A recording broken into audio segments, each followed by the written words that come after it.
Massa buruh dari berbagai organisasi menggelar unjuk rasa di beberapa daerah termasuk di Jakarta.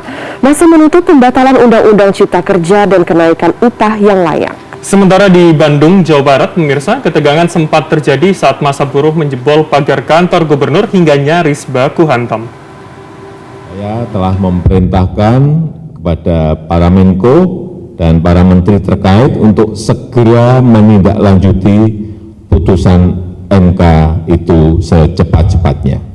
Dan MK sudah menyatakan bahwa Undang-Undang Cipta Kerja masih tetap berlaku.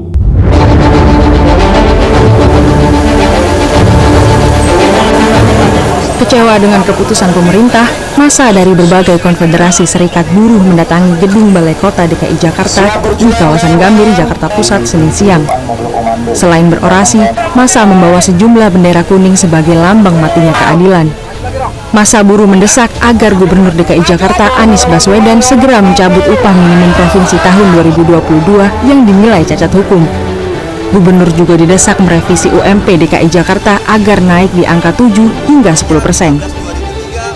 Kami meminta kepada Gubernur Anies Baswedan harus segera mencabut dan merevisi UMP DKI sebesar 7-10%.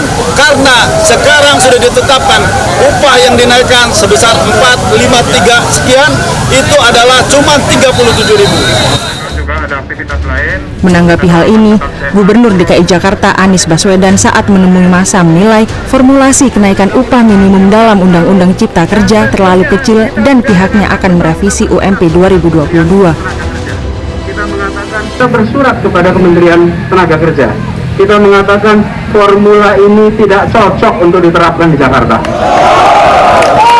Formula ini kalau di Jakarta tidak sesuai, karena itu kita mengirimkan surat sesuai dengan prosedur bahwa formulanya harus memberikan rasa keadilan.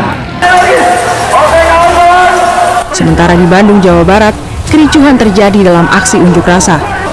Sejumlah buruh berusaha masuk ke kawasan Gedung Sate Bandung dengan mendorong pagar kantor pemerintahan Provinsi Jawa Barat hingga jebol. Aksi ini dipacu karena Gubernur Jawa Barat Ridwan Kamil tak kunjung menemui massa buruh hingga akhirnya buruh mulai emosi dan terprovokasi.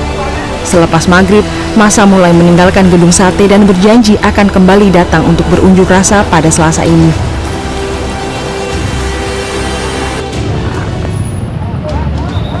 Sedangkan di Gresik, Jawa Timur, ratusan buruh terlibat kericuhan saat demonstrasi pada Senin siang. Kericuhan dipicu kesalahpahaman sesama serikat pekerja saat menunjuk perwakilannya untuk mengikuti aksi solidaritas menuntut kenaikan upah. Petugas kepolisian Polsek Manyar dan TNI berusaha memisah massa buruh yang terlibat kericuhan. Namun suasana justru semakin panas, massa berusaha saling serang dan nyaris baku hantam. Tak lama berselang, kericuhan berhasil diredam. Tim Liputan CNN Indonesia.